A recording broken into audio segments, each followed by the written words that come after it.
आज के इस वीडियो में हम लोग पढ़ेंगे ट्रांजिस्टर के बारे में। पिछले वीडियो में हम लोग देखे थे रेक्टिफायर के बारे में, फिल्टर सर्किट के बारे में। आज हम लोग देखेंगे ट्रांजिस्टर के बारे में। ये भी सवाल कभी कभी आता है ट्रांजिस्टर के बारे में कि एनपीएन ट्रांजिस्टर, पीएनपी ट्रांजिस्टर क्या है, इसके बारे में। तो आज हम लोग पढ़ने जा रहे हैं ट्रांजिस्टर।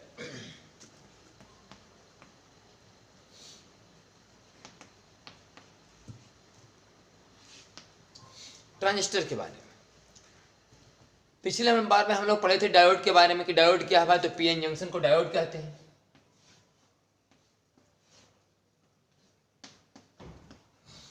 ये जो पीएन जंक्शन है इसी का नाम था डायोड। और फिर हम लोग डायोड के बारे में पढ़े थे कि डायोड को हम लोग जब पी और एन टाइप का आपस में मिलाते हैं तो यहाँ एक जंक्शन बनता है। जंक्शन बनने के बाद फिर पी टाइप वाले होल, एन टाइप वाले इलेक्ट्रॉन डिफ्यूज करते हैं, जिससे जंक्शन पर एक लेयर बनता है, डिप्लेशन लेयर कहलाता है। तो उसके अंदर में एक पोटेंशियल डेवलप होता है, उसे बैरियर पोटेंशियल कहते हैं। और उससे फिर डिफ्यूजन एकदम इलेक्ट्रॉन होल का कम जाता है, तो करंट चल नहीं पाता। फिर इसको हम लोग बाइसिंग किए थे, मतलब डीसी बैटरी से जोड़े थे। एक बार पी को पॉजिटिव से, एन को निगेटिव से, तो फॉरवर्ड बाइस बोले थे। एन को पॉजिटिव से, पी को निगेटिव से रिवर्स बाइस बोले थे। तो पता चला था कि जंक्शन एक ही तरफ से काम करते हैं, फॉरवर्ड बाइस में काम करते हैं, रिवर्स बाइस में काम नहीं करते। तो डायोड के इसी गुण का उपयोग करके फिर हम लोग रेक्टिफायर के बारे में पढ़े थे। और फिर आगे चल के फिल्टर सर्किट के बारे में भी आपको बताया गया। ट्रांजिस्टर क्या है समझिए। कहता है कि जब किसी पीएन जंक्शन डायोड को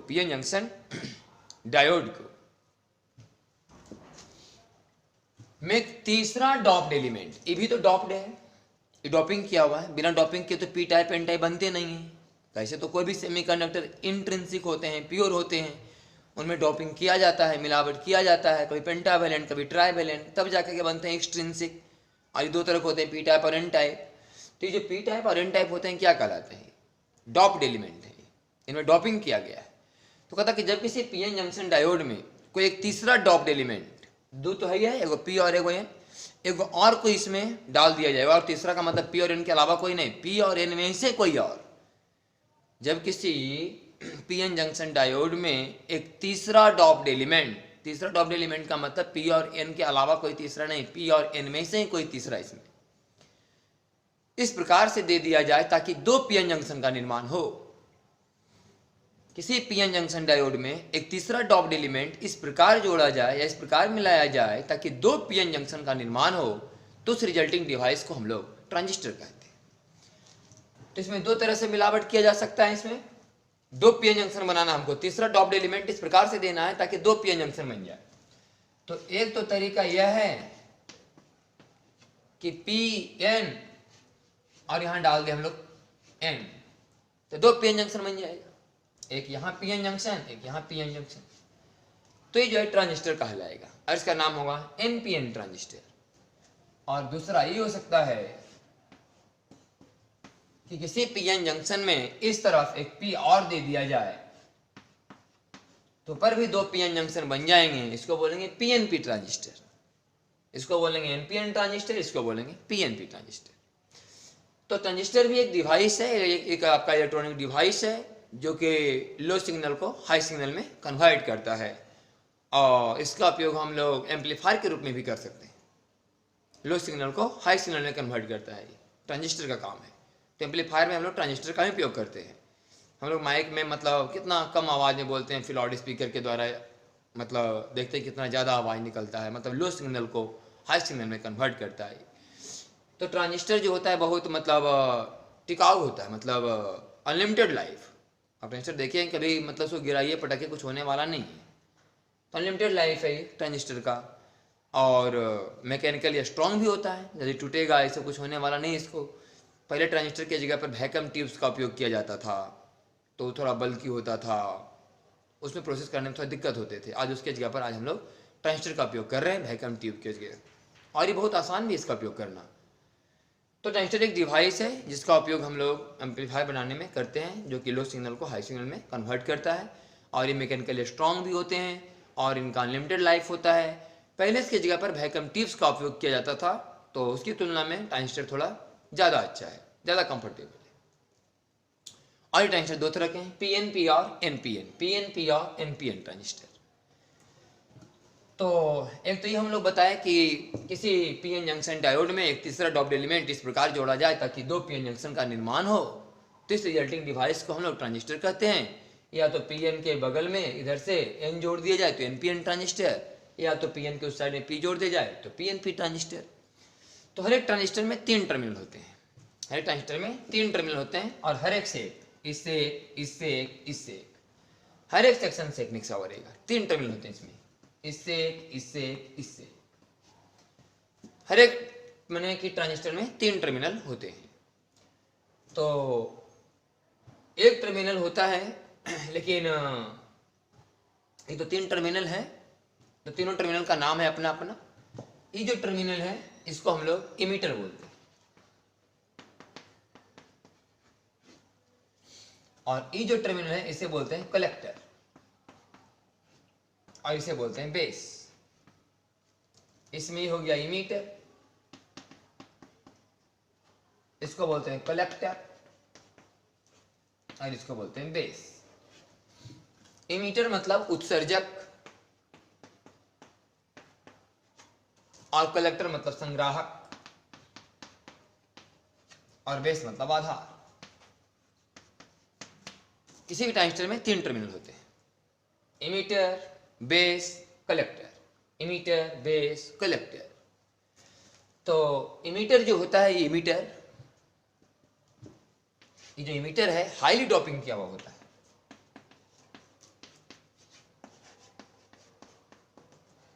हाईली डोपिंग का मतलब बहुत ज्यादा शुद्धियां मिलाई गई थी। जब इसको बनाया गया था एन टाइप, पहले तो इंट्रिंसिक रहा होगा, प्योर रहा होगा, कोई तो इसको बनाया गया एन टाइप, पेंटावेलेंट इम्प्योरिटीज मिला करके, 5 वैलेंसी वाला इम्प्योरिटीज मिला करके। तो जब 5 वैलेंसी वाला इम्प्योरिटीज मिलाया जाता होगा ना, तो ज्यादा मात्रा में मिलाया गया होगा, ये होगा कि मतलब हाईली डोपिंग का मतलब हुआ। और ये जो कलेक्टर होता है ना, मॉडरेटली डोपिंग, सामान्यतः डोपिंग के होते हैं, मॉडरेटली डोपिंग।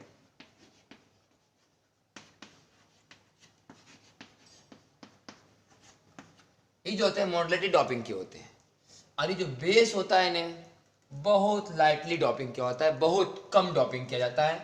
इसमें ट्राईवैलेंट इम्प्योरिटीज, 3 वैलेंसी वाली जो शुद्धियां हैं, त्रिसंयोजीय शुद्धियां, इसमें कम मात्रा में मिलाई जाती है, तो ये थोड़ा लाइटली डोपिंग होता है।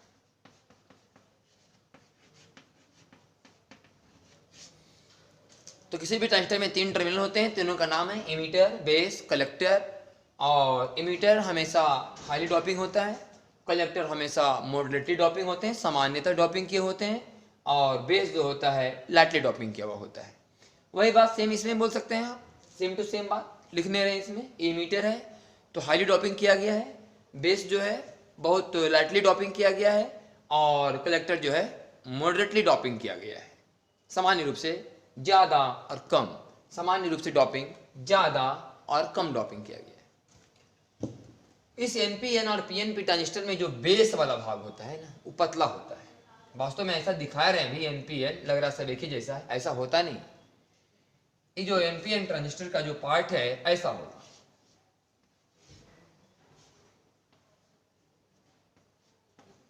N P N. जो बेस है ना पतला होता है, लाइटली डोपिंग तो होता ही है, ये भाग पतला होता है। इसका बहुत इंपॉर्टेंट रोल है ट्रांजिस्टर के एक्शन में। जब ट्रांजिस्टर वर्क करेंगे इसका बहुत इंपॉर्टेंट रोल होता है लाइटली डोपिंग करने का। और एन, और इसे मान लिया जाए कि हो गया इमीटर, ये हो गया आपका कलेक्टर। तो इमीटर और कलेक्टर में अगर देखा जाए तो कलेक्टर वाला थोड़ा सा ज़्यादा स्पेसियस होता है इसमें, और इमीटर थोड़ा कम।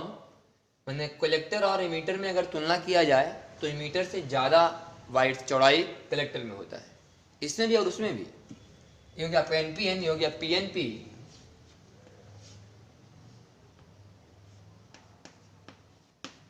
ये आपका पीएनपी। तो बेस जो होता है ना हमेशा लाइटली डोपिंग होते हैं और पतला भी होता है।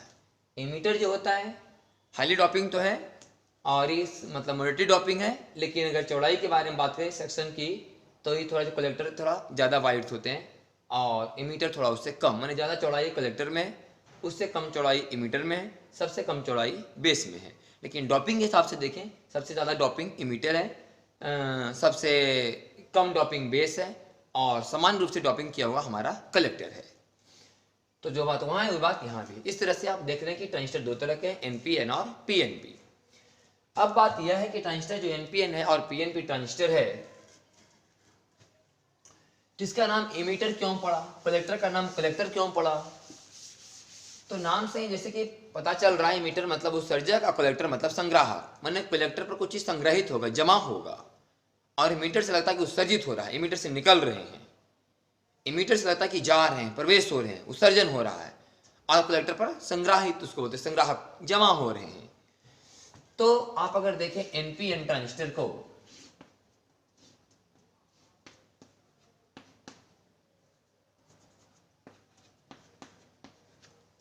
और पीएनपी ट्रांजिस्टर को,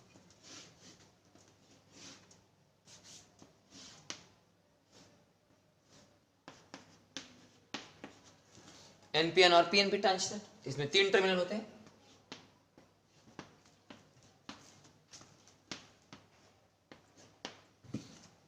तो इसको हम लोग बोलते हैं इमीटर, इसको बोलते हैं बेस, इसको बोलते हैं कलेक्टर। ये हो गया आपका इमीटर, ये आपका बेस और ये कलेक्टर। इमीटर है तो हाईली डोपिंग है, क्योंकि एन टाइप है, इसमें इलेक्ट्रॉन्स ज्यादा होंगे।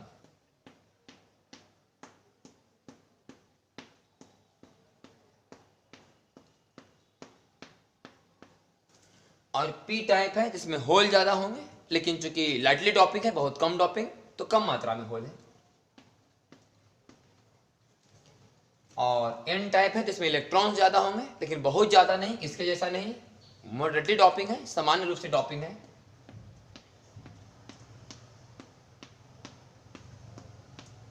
ऐसा है। सेम बात यहां, चूंकि पी टाइप है, इसमें होल ज्यादा होंगे, और चूंकि इमीटर हाईली डोपिंग होते हैं तो ज्यादा होल होंगे।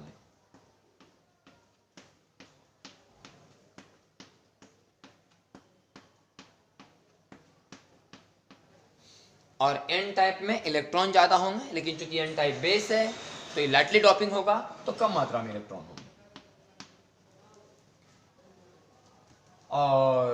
और ऐसा नहीं कि इसमें होल है तो इलेक्ट्रॉन नहीं है, इलेक्ट्रॉन कम, मतलब अब पढ़े थे इंट्रिंसिक सेमीकंडक्टर प्योर में कितने होल कितने इलेक्ट्रॉन होते थे, बहुत कम इलेक्ट्रॉन, बहुत कम होल। और जब मिलाए थे ट्राई वैलेंट, एक तरफा होल बढ़ जाता था, जब मिलते पेंटा वैलेंट, एक तरफा इलेक्ट्रॉन बढ़ जाता था। और एन टाइप वाला में होल कम हो जाता था, वहीं का वहीं इलेक्ट्रॉन खूब बढ़ जाता था। पी टाइप बनाते थे हम लोग ट्राई वैलेंट मिला करके, इलेक्ट्रॉन वहीं का वहीं, होल खूब ज़्यादा। तो ऐसा नहीं कि इसमें इलेक्ट्रॉन नहीं है, जो पहले थे प्योर सेमीकंडक्टर में उतना तो इलेक्ट्रॉन होंगे ही।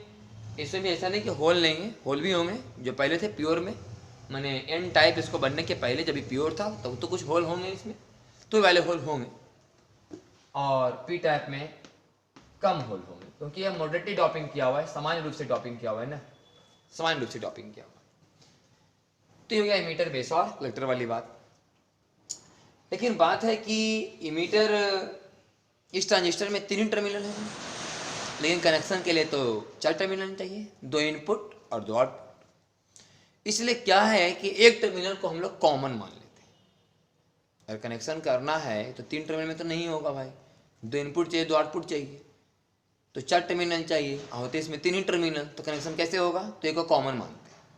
तो अभी हम कॉमन बेस मान के आपको समझा रहे हैं ये बात, कॉमन बेस मान, इसे बेस कॉमन के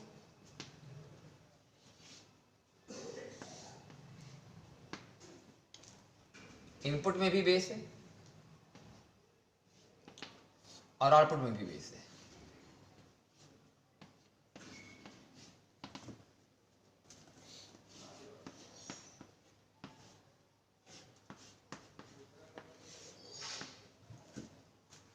तो बेस को कॉमन मान करके अभी हमने कनेक्शन किया है, बेस इनपुट में भी है, आउटपुट में भी। इमीटर को हम लोग इनपुट समझते हैं और कलेक्टर को आउटपुट। क्यों? समझिएगा, इमीटर को इनपुट इसलिए कहते हैं, इनपुट उसको बोलेंगे ना जहां से चार्ज कैरियर्स, आवेश वाहक, जो आवेश सेमीकंडक्टर में आवेश वाहक कौन है? चार्ज कैरियर्स, इलेक्ट्रॉन ही तो होल। इलेक्ट्रॉन ही चलते हैं तो हम बोलते हैं कि अब मतलब चार्ज चल रहा है, या तो होल चलते हैं तो बोलते हैं कि चार्ज चल रहा है। आवेश वाहक का मतलब चार्ज कैरियर्स, जिसके थ्रू चार्ज चल रहा है। तो चार्ज तो एक प्रॉपर्टी है ना जो इलेक्ट्रॉन के अंदर है, तो इलेक्ट्रॉन चलते हैं तो हम बोलते हैं कि चार्ज चल रहा है। तो इलेक्ट्रॉन और होल को हम लोग बोलते हैं चार्ज कैरियर्स, आवेश वाहक, क्योंकि वही चलते हैं तो आवेश चलता है। एनपीएन ट्रांजिस्टर में इलेक्ट्रॉन का मतलब ज़्यादा मेजोरिटी है, तो यहाँ चार्ज कैरियर्स इलेक्ट्रॉन कहे जाएंगे। और पीएनपी ट्रांजिस्टर में चूंकि होल का मेजोरिटी ज़्यादा है तो उसमें चार्ज कैरियर्स होल कहे जाएंगे। तो इसका नाम तो बताएं, देखिए इमीटर हुआ, बेस हुआ, कलेक्टर हुआ। इमीटर मतलब हाईली डॉपिंग होते हैं, बेस मतलब लाइटली डॉपिंग होते हैं, और कलेक्टर आपका मॉडरेटली डॉपिंग होता है आपका। फिर वही बात इसमें भी था, हाईली डॉपिंग मतलब समान रूप से डॉपिंग, मॉडरेटली डॉपिंग, और ये लाइटली डॉपिंग कम डॉपिंग। और ये पतला होता है, सबसे चौड़ाई वाला होता है, इससे थोड़ा बीच में, ये सबसे कम चौड़ाई, सबसे ज़्यादा चौड़ाई वाला, ये थोड़ा बीच में समान रूप से। तो आपका कहा एनपीएनआर पीएनपीआर को बताया कि इसमें 3 कनेक्शन होते हैं, 3 टर्मिनल होते हैं, चाहिए हमको 4, तो बेस को भी दोनों में मान लिया गया, इनपुट में भी और आउटपुट में भी। एमीटर को इनपुट कहते हैं, क्यों? क्योंकि यहाँ से चार्ज कैरियर्स अंदर जाते हैं। इसमें कौन अंदर की तरफ जाएंगे? इलेक्ट्रॉन। इसमें कौन जाएंगे अंदर? बोलेंगे होल आगे बढ़ रहे हैं इसमें इमीटर से कलेक्टर की तरफ होल आगे बढ़ेंगे। कलेक्टर मतलब जहां जमा होंगे, इमीटर मतलब जहां से चलेंगे। तो इसमें इलेक्ट्रॉन्स आगे बढ़ेंगे ऐसे, इसमें होल आगे बढ़ेंगे ऐसे। तो जब यहां से इलेक्ट्रॉन आगे बढ़ते हैं तो देखिए क्या होता है। मान लिया यहां से 100 इलेक्ट्रॉन चले, तो 100 इलेक्ट्रॉन में से ना 5 इलेक्ट्रॉन क्या होगा कि इसके होल में कंबाइन हो जाएगा। जैसे आगे बढ़ेगा इसके होल में कंबाइन हो जाएगा, और जैसे ही इसके होल में कंबाइन होगा तो 5 इलेक्ट्रॉन डिस्टर्ब हो जाएंगे, तो होल भी डिस्टर्ब हो जाएगा। फ्री इलेक्ट्रॉन बन जाएंगे वैलेंस इलेक्ट्रॉन होल में कंबाइन होने के बाद। तो अब यहां होल फिर आएगा कहां से? तो फिर 5 इलेक्ट्रॉन जाएगा, होल खत्म, तो फिर पी कहलाया कैसे? इसमें होल खत्म हो जाएगा, तो होल की संख्या मेंटेन होनी चाहिए इसमें। तो जब भी इलेक्ट्रॉन जाएंगे और होल में कंबाइन होंगे, ठीक उसी समय कुछ इलेक्ट्रॉन यहां से बाहर निकलेंगे और नया होल क्रिएट करेंगे। एक तरफ से इधर इलेक्ट्रॉन निकल के होल क्रिएट करेंगे, वैलेंस इलेक्ट्रॉन फ्री इलेक्ट्रॉन बनेगा, नया होल क्रिएट करेगा, और इधर से फ्री इलेक्ट्रॉन होल में जाकर के फिर से वैलेंस इलेक्ट्रॉन बन जाएंगे। इस तरह से यहां से लगभग 5% इलेक्ट्रॉन होल में कंबाइन होते हैं और इधर से निकल जाते हैं। बाकी 95% इलेक्ट्रॉन आगे की ओर बढ़ते हैं, कलेक्टर की ओर, और इस रास्ते इधर से आते हैं। तो 95% इलेक्ट्रॉन से और इधर से, और 5% इलेक्ट्रॉन इधर से, और पूरा का पूरा इलेक्ट्रॉन फिर इधर से चले जाए। तो आपको लग रहा है ना कि यहां से इमीटर आगे बढ़, इलेक्ट्रॉन्स आगे बढ़ रहे हैं और यहां जमा हो रहे हैं। ये इमीटर, ये कलेक्टर। सेम काम यहां समझिए कि होल आगे बढ़ेंगे, और होल आगे बढ़ेंगे तो होल बाहर निकलेंगे नहीं, तार में इलेक्ट्रॉन चलते हैं, होल सेमीकंडक्टर के अंदर चलेंगे। इसे नाम तो इलेक्ट्रॉनिक्स, क्योंकि तार का जो कंडक्शन है वो इलेक्ट्रॉनिक करवाएंगे, इसमें होल का कोई रोल नहीं बाहर में। तो वास्तव में जो होल आगे जब बढ़ते हैं ना, तो फिर वही बात, यहां से 100 होल अगर आगे बढ़े तो 5% जो होल है इस इलेक्ट्रॉन में कंबाइन हो जाएंगे। जब ही 5% होल इलेक्ट्रॉन में कंबाइन हो जाएंगे तो फ्री इलेक्ट्रॉन बन जाएगा वैलेंस इलेक्ट्रॉन। तो फिर से कहां से आएगा फ्री इलेक्ट्रॉन? इधर से आते हैं इलेक्ट्रॉन। वास्तव में यहां इलेक्ट्रॉन कहां से आए? इधर से। चूंकि होल आगे बढ़ेगा तो होल यहां तो मेंटेन होना चाहिए, तो होल की संख्या मेंटेनेंस करने के लिए इलेक्ट्रॉन यहां से निकलते हैं। यहां से इलेक्ट्रॉन आ गए, यहां से इलेक्ट्रॉन निकलते हैं और नया नया होल क्रिएट करते हैं, और ये होल आगे बढ़ेंगे। तो ये होल इलेक्ट्रॉन में कंबाइन होते हैं। तो ये होल जब इलेक्ट्रॉन में कंबाइन होते हैं तो इलेक्ट्रॉन तो बन गया वैलेंस इलेक्ट्रॉन। तो इसमें से जो इलेक्ट्रॉन आ रहे हैं, मान लिया जाए 100 होल आगे बढ़े तो 100 इलेक्ट्रॉन यहां निकले होंगे, उसमें से 5% इलेक्ट्रॉन इधर से जाएंगे, और यही 5% इलेक्ट्रॉन जाके होल में कंबाइन होते हैं। बाकी 95% इलेक्ट्रॉन यहां से चले, और ये 95% इलेक्ट्रॉन यहां से जाएंगे और इस होल में यहां कंबाइन होंगे। इस तरह से प्रोसेस होता है एनपीएन और पीएनपी में। तो बात यह है कि चूंकि इलेक्ट्रॉन यहां से ऐसे चल रहे हैं तो करंट ऐसे चलेंगे, और ये बात आपको समझ आता होगा बैटरी की पोलैरिटी से, प्लस माइनस करंट इधर चलेंगे। खैर बैटरी हम लोग पहले ही खींच लिए थे, तो पहले कैसे खींच रहे थे? हमको ये नहीं पता था कि इलेक्ट्रॉन चलाना ऐसे, हमको यह पता था, और यह रूल भी है कि इमीटर और बेस का जो जंक्शन होता है हमेशा फॉरवर्ड वाइज होता है। इमीटर और बेस का जंक्शन हमेशा फॉरवर्ड वाइज होता है, मतलब P को पॉजिटिव से जोड़ा जाएगा और N को नेगेटिव से, ये फॉरवर्ड वाइज। कलेक्टर और बेस का जंक्शन हमेशा होता है रिवर्स वाइज, तो P को जोड़ेंगे नेगेटिव से और N को पॉजिटिव से। यह सोचकर हमने कनेक्शन किया था, क्योंकि हमें पता था कि इमीटर और बेस का जंक्शन हमेशा फॉरवर्ड वाइज होते हैं, और कलेक्टर और बेस का जंक्शन रिवर्स वाइज होता है। और फॉरवर्ड वाइज तब कहा जाता है जब P को पॉजिटिव से और N को नेगेटिव से जोड़ते हैं। रिवर्स वाइज तब कहा जाएगा जब पी को निगेटिव से आयरन को पॉजिटिव से जोड़ते हैं। सेम काम यहाँ किया हम लोग कि कलेक्टर इमीटर और बेस का जंक्शन हमेशा फॉरवर्ड वाइज होना चाहिए, तो पी को जोड़े पॉजिटिव से, आयन को जोड़े निगेटिव से, और कलेक्टर और बेस का जंक्शन हमेशा रिवर्स वाइज होता है, तो पी को जोड़े निगेटिव से, आयन को जोड़े पॉजिटिव से। इस तरह से हम बैटरी का कनेक्शन करते हैं। ऐसा नहीं कि चार्ज कैरियर के फ्लो कराने के बाद ये पहले से पता होता कैसा कनेक्शन होना चाहिए, और अपने आप सेटिंग भी अगर देख रहे होंगे इलेक्ट्रॉन के चलने का डायरेक्शन और करंट का डायरेक्शन, तो भी आपको सेट करता हुआ नजर आ रहा होगा। तो ये आपका वर्किंग करने का तरीका है एनपीएन ट्रांजिस्टर का और पीएनपी ट्रांजिस्टर का। तो जब ये इलेक्ट्रॉन अंदर जा रहे हैं इसका मतलब करंट बाहर आ रहा है, इलेक्ट्रॉन बाहर आ रहे हैं माने करंट अंदर जा रहा है, इलेक्ट्रॉन बाहर जा रहे हैं माने करंट अंदर जा रहा है। इस तरह से एनपीएन ट्रांजिस्टर में यहां से करंट आ रहे हैं IE, यहां करंट जा रहे हैं IB, और यहां आ रहे हैं IC। तो आपको पता चलता होगा ये बात कि IE बराबर IB प्लस IC। ठीक इस तरीके से यहाँ इलेक्ट्रॉन चूंकि बाहर आ रहे हैं तो करंट अंदर दिखाएंगे यहाँ IE, इलेक्ट्रॉन अंदर जा रहे हैं करंट बाहर IB, इलेक्ट्रॉन अंदर जा रहे हैं करंट बाहर IC। इस तरह से पीएनपी ट्रांजिस्टर में यहाँ करंट अंदर जाएंगे IE, यहाँ से करंट बाहर आ रहे हैं IB, यहाँ से भी करंट बाहर जा रहे हैं IC, और IE बराबर IB प्लस IC।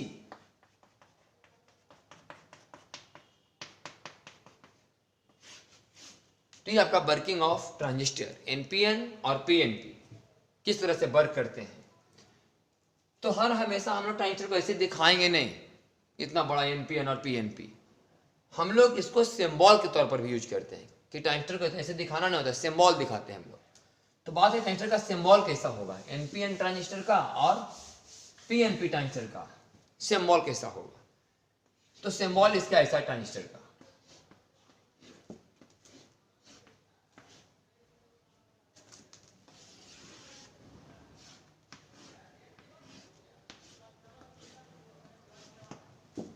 तीन टर्मिनल हो गया, emitter, base, collector, emitter, base, collector.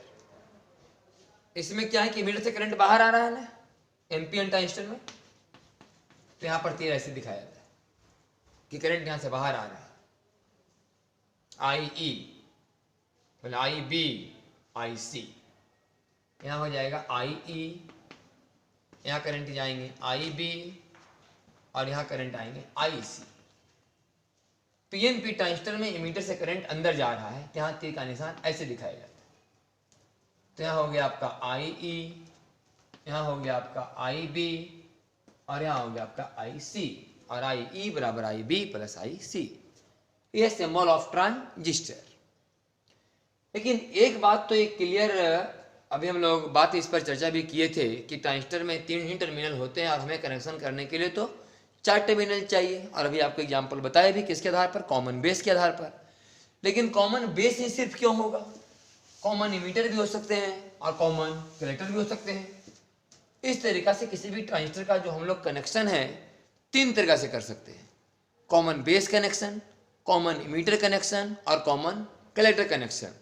लेकिन चाहे कनेक्शन किसी भी तरीका से कीजिए, आपको ये फॉलो करना पड़ेगा IE बराबर IB प्लस IC। ये तो हम सब में होगा, चाहे कॉमन बेस करें, चाहे कॉमन इमीटर करें, चाहे कॉमन कलेक्टर करें। लेकिन ये बात तो क्लियर है कि ट्रांजिस्टर का कनेक्शन 3 तरह से कर सकते हैं हम लोग, कॉमन बेस, कॉमन इमीटर और common collector. Common base connection, common emitter connection और common collector connection. Common base connection में आउटपुट हुआ कलेक्टर और इनपुट हुआ इमीटर। तो हम लोग एक डिफाइन करते हैं इसमें कॉमन बेस कनेक्शन में, कॉमन बेस, कॉमन इमीटर और कॉमन कलेक्टर। तो कॉमन बेस कनेक्शन में हम लोग डिफाइन करते हैं फिजिकल क्वांटिटीज अल्फा, जिसे बोलते हैं करंट एम्पलीफिकेशन फैक्टर, इसका नाम है current amplification factor alpha. Common base connection में जिन्होंने डिफाइन करते हैं आउटपुट बटा इनपुट। तो कॉमन बेस में आउटपुट कौन होता है, कलेक्टर, और इनपुट इमीटर। तो लिखते हैं हम लोग डेल्टा आई सी बटा डेल्टा आई ई, ये अल्फा है, डेल्टा आई सी बटा delta I E common base connection में। आउटपुट हो गया कलेक्टर, इनपुट हो गया इमीटर। कॉमन इमीटर कनेक्शन में हम लोग डिफाइन करते हैं current amplification factor beta common emitter में। इसमें होता है आउटपुट बटा इनपुट, इसमें आउटपुट होता है कलेक्टर और इनपुट होता है हमारा बेस। आउटपुट इसमें होता है कलेक्टर, इनपुट होता है बेस, आउटपुट बटा इनपुट बराबर करंट एम्पलीफिकेशन फैक्टर। और कॉमन कलेक्टर कनेक्शन में करंट एम्पलीफिकेशन फैक्टर होता है गामा, तो कॉमन कलेक्टर में आउटपुट होता है इमीटर और इनपुट होता है बेस, इससे डेल्टा आई ई बटा डेल्टा आई बी।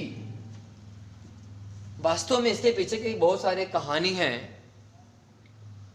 अगर डिटेल से आप क्लास करेंगे तो इसके बारे में आपको पता चलेगा कि अल्फा में बहुत सारी बात है। इसमें लिखा जाता है कि V C B equal to constant, लेकिन इस तरह से 12th लेवल में कोई क्वेश्चन आता नहीं, सिंपल अल्फा बीटा और गामा में रिलेशन आता है। इसलिए हम उसी डायरेक्शन में आगे बढ़ रहे हैं कि कॉमन बेस कनेक्शन में current amplification factor alpha, common emitter connection में बीटा और इसमें गामा। तो अगर पूछा अल्फा बीटा और गामा में रिलेशन बताइए, मेन इसमें ये जो है ज़्यादा आता है आपका कि अल्फा बीटा गामा में क्या रिलेशन है। तो रिलेशन निकालना बहुत ही आसान है अल्फा बीटा और गामा में। आपको किसी में रिलेशन निकालना अल्फा बीटा और गामा में, सबसे पहले आप यही लिखिए कि डेल्टा आई ई बराबर delta I B plus delta I C. पहला बात, डेल्टा आई ई बराबर delta I B plus delta I C. कोई भी रिलेशन निकालना हो आप यही लिखिएगा, डेल्टा आई ई बराबर delta I B plus delta I C.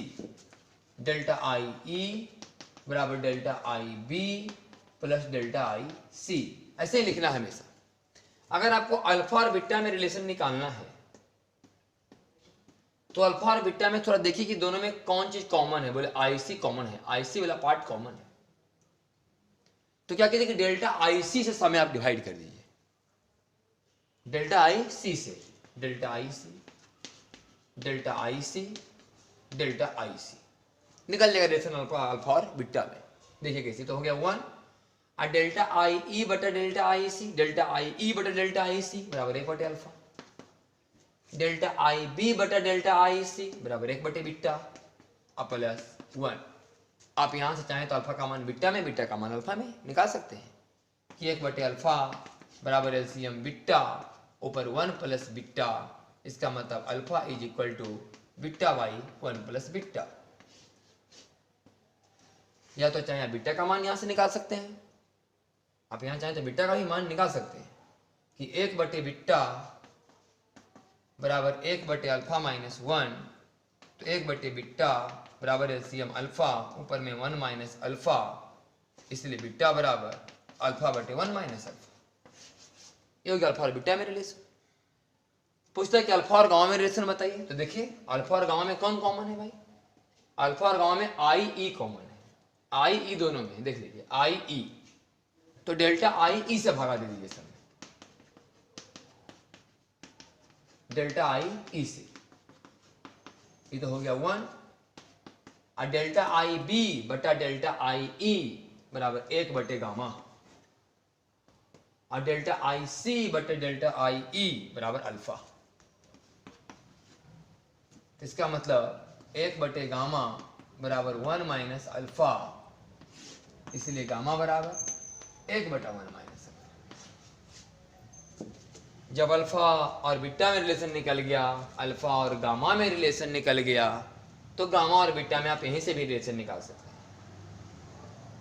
Gamma और बीटा में यहां से, तो फिर वही काम कीजिए, फिर लिखे डेल्टा आई बराबर delta I B plus delta I C, और गामा और बीटा में रिलेशन चाहिए तो डेल्टा आई बी से भागा दीजिए सब, तो निकल जाएगा आपका बीटा और गामा में रिलेशन। तो भी कभी कभी आता है कि बीटा और अल्फा में कौन सा रिलेशन सही है, गामा और अल्फा में कौन ज़्यादा आता है, बीटा और अल्फा वाला और गामा और अल्फा वाला।